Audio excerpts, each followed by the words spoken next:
Macky Sall face à son destin d'homme d'État. Le président Macky Sall tient enfin son gouvernement en main malgré tout. Pour des surprises, il y en a eu à gogo, puisque plus de 20 ministres qui étaient dans le dernier attelage gouvernemental sont tous out. Mais cela s'explique, puisque juste après sa prestation de serment, le président Macky Sall a lancé un signal fort. Premier acte, c'est la suppression de la station primatoriale qu'il compte faire, même si la date reste à être déterminée, parce qu'une telle décision passe inéluctablement par une réforme qui doit impérativement passer à l'Assemblée nationale pour l'entériner. En attendant, le Premier ministre Mahamadou Boun Abdallah Dionne ne soit déchu de sa stature de chef de gouvernement, il va se consoler d'un poste de ministre d'État, secrétaire général de la présidence, une station ô combien importante dans l'architecture institutionnelle de notre pays. Un autre fait qui devrait édifier l'opinion sur l'intention affichée du chef de l'État, Macky Sall,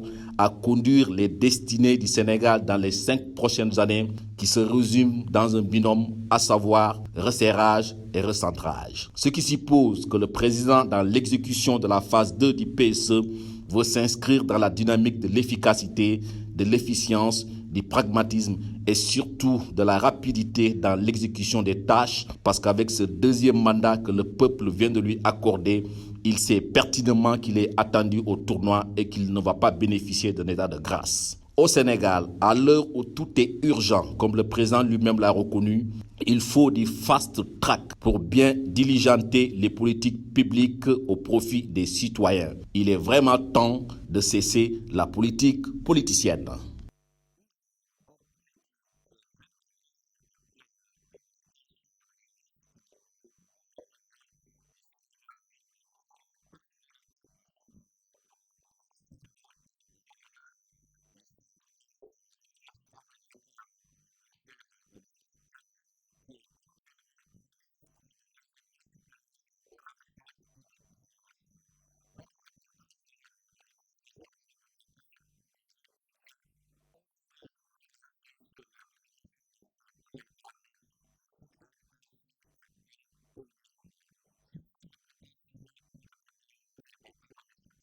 À l'université Cheikh Anta Diop, où le soleil est au zénith, des membres du groupe d'un côté en train de discuter et de l'autre côté nous apercevons des étudiants de part et d'autre. Cet étudiant en master au département physique-chimique trouve que la nomination de Cheikhou Oumar Anne en tant que ministre de l'enseignement supérieur, de la recherche et des innovations comme une bonne chose. Je pense bien, parce que tout ça a été établi par des idées qui ont concerté et jugé nécessaire que Cheikh Oumar Anne pourrait occuper ce poste-là.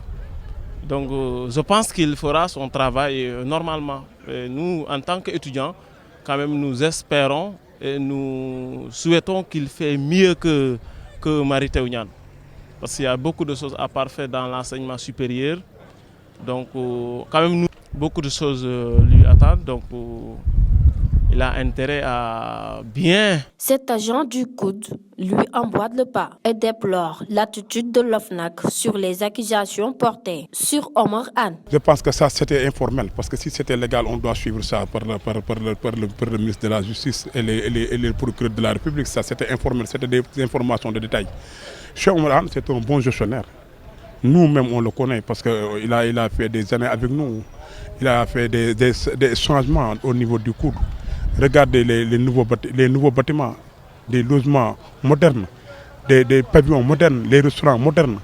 Bon, si on me parle de l'OFNAC, je ne connais pas l'OFNAC. L'OFNAC, c'était une bande de copains regroupés pour épingler des personnes qui travaillent dans leurs institutions. Je pense que Cheikh Oumar Anne peut gérer le ministre de l'enseignement supérieur sans faille, avec les enseignants, avec les étudiants, parce qu'il les connaît. Ce que Macky Sall a fait, c'est un bon choix. Malgré ces accusations et les problèmes qui existent dans l'enseignement supérieur, cet étudiant en communication et digital business avance qu'il doit avoir des soutiens qui lui aideront à accomplir sa mission. L'enseignement supérieur de ce pays traverse une grande crise, surtout l'enseignement supérieur public de ce pays. Il n'y a plus d'avenir. L'avenir est incertain, c'est les étudiants. Avec le système LMD, avec les réformes de 2012 qu'on a concrétisées vers 2014, avec tous les défis qu'on doit prendre ensemble, l'homme, il y a des grands défis qui lui attendent. il faut qu'il soit entouré par des hommes très compétents dans ce domaine, non pas par des politiciens. Tu sais, il y a 3 forces dans l'enseignement supérieur.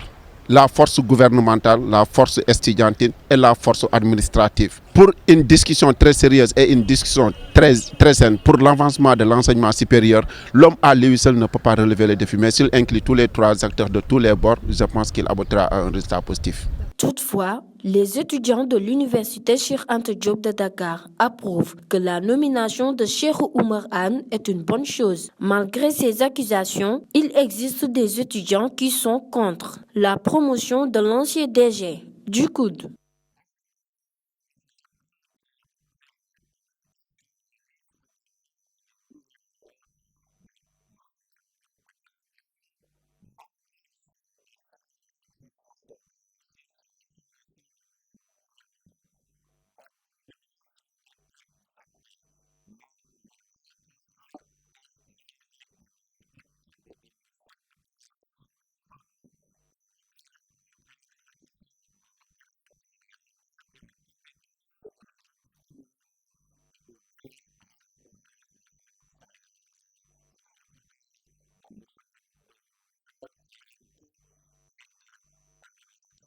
Le nombre de ministres du nouveau gouvernement de Macky Sall est de 32 ministres, soit une réduction de 7 ministres par rapport au précédent, dont 25% de ces ministres sont des femmes. Korande, étudiante, s'est prononcée sur le nouveau gouvernement.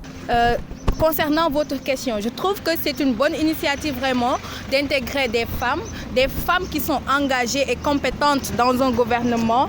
Parce qu'au début, auparavant, on constatait souvent que les femmes n'intégraient pas tout le temps le gouvernement. Actuellement, si le président Macky Sall a pris cette décision d'intégrer des femmes qui sont vraiment compétentes dans son gouvernement, je trouve que c'est une bonne chose et c'est une bonne initiative. Son vœu est Eva Marie Coll Seck occupe encore le ministère de la Santé et de l'Action sociale. Qu'on connaît, on savait très bien qu'on l'avait omis de ce gouvernement. Elle était ministre de la Santé et elle exerçait tellement bien son rôle et son travail. Donc actuellement, si Macky Sall a pris aussi la décision de réintégrer Eva Marie Coll Seck et d'autres ministres femmes, je crois que c'est une bonne initiative et c'est quelque chose qu'on peut saluer. Maintenant, il reste seulement à voir et à les faire confiance pour qu'elles exercent correctement, avec engagement et responsabilité, leur rôle.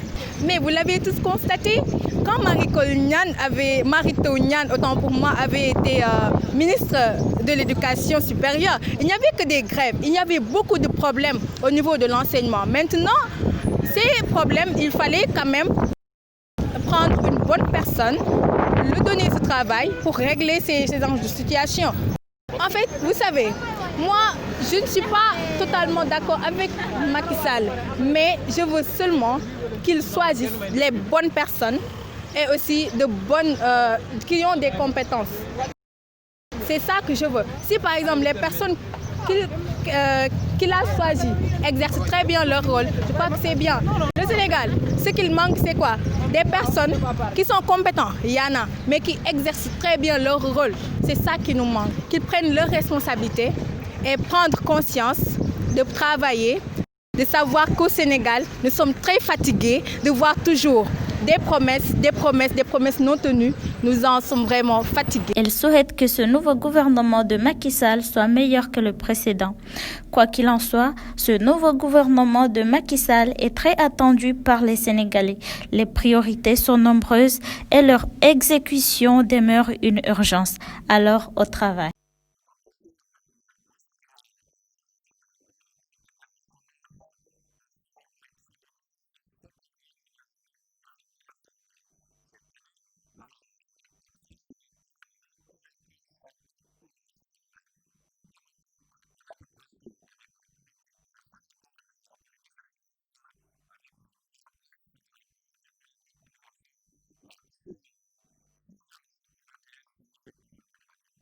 La santé est un droit humain. Il est temps d'instaurer la santé pour tous. La couverture santé universelle peut être mise en place. Faisons-le. La couverture santé universelle consiste à chacun puisse avoir accès à des services de santé de qualité où et quand ils le souhaitent sans difficulté financière. La moitié des habitants de la planète n'ont pas accès aux services de santé dont ils ont besoin. Environ 100 millions de personnes sombrent chaque année dans l'extrême pauvreté du fait de dépenses liées à la santé. Qui sont ces personnes et comment les aider? Pour mieux déterminer qui sont ces exclus, nous avons besoin de données ventilées selon le sexe, l'âge, le niveau de revenu, la situation géographique, le niveau d'éducation et d'autres facteurs influents sur l'accès aux services de santé. La santé est un droit humain.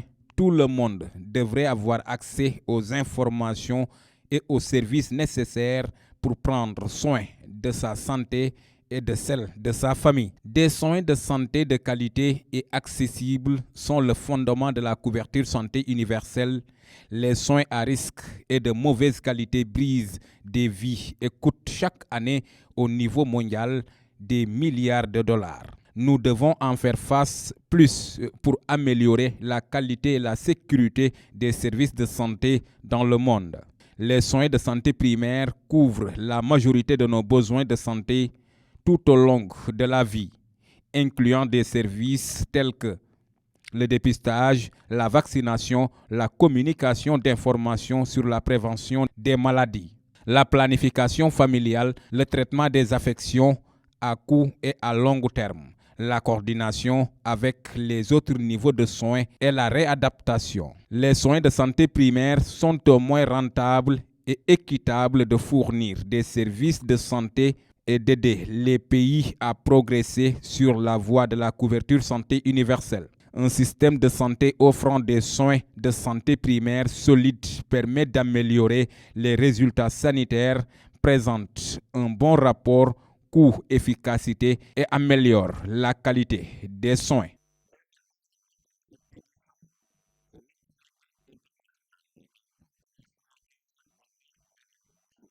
Nous démarrons la page internationale en Côte d'Ivoire. La 12e édition du forum Mo Ibrahim s'est achevée en musique ce dimanche 7 avril avec un concert d'artistes africains comme les stars sénégalais Youssou N'Dour et congolaises Fally Ipupa. Durant le week-end au Sofitel d'Abidjan, les différents débats se sont concentrés sur la migration et l'emploi pour la jeunesse africaine. Samedi soir, les sessions de discussion se clôturaient avec un échange entre le milliardaire Mo Ibrahim et le président Alassane Ouattara. Le chef d'État ivoirien a saisi l'occasion pour revenir sur ses intentions concernant un troisième mandat. Des milliers de manifestants réclamant la démission du président soudanais Omar El-Bashir ont été dispersés lundi matin par des tirs de gaz lacrymogène à proximité du quartier général de l'armée à Khartoum. Selon des témoins, des véhicules transportant des forces de sécurité ont pris position très tôt lundi près du quartier général de l'armée où des manifestants sont rassemblés depuis samedi. Elles sont alors commencé à tirer des gaz lacrymogènes sur des manifestants, a expliqué un témoin sous couvert d'anonymat. Et pour finir, le Japon s'en trouve aux immigrés pour répondre à une pénurie de main-d'œuvre sans précédent dû au déclin de sa population. Une loi destinée à accueillir 345 000 travailleurs étrangers pour une durée de 5 ans est entrée en vigueur.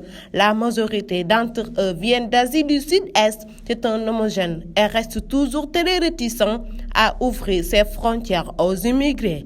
Et c'était tout pour la page internationale.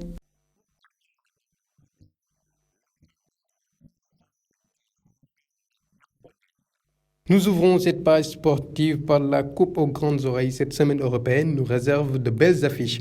Parmi elles, ce quart de finale aller entre Manchester United, l'ombre du Paris Saint-Germain, et le FC Barcelone qui a sorti l'Olympique lyonnais de son côté. Une rencontre qui se disputera à Old Trafford ce mercredi, mais avant cela, il y aura une affiche 100% anglaise. Touché le 25 mars dernier lors du match Portugal face à la Serbie, la présence de Cristiano Ronaldo pour le quart de finale aller contre l'Ajax Amsterdam était santé incertaine. Le Portugais a repris l'entraînement aujourd'hui avec la séance collective et n'a pas rencontré la moindre gêne quant à sa présence dans le groupe Bianconeri pour le quart de finale de la Ligue des Champions. Nous terminons cette page sportive par le trophée meilleur joueur attribué à Sadio Mané. Étincelant tout au long du mois de mars, Sadio Mané a été désigné joueur du mois par les fans, prédécerné par le PFA, Professional Football Association. Auteur de 3 réalisations au cours du mois, l'attaquant des Reds a été remarquable, inscrivant les buts les plus décisifs de Liverpool. Il a aussi permis en même temps à son équipe de se maintenir pour la course au titre face à Manchester City.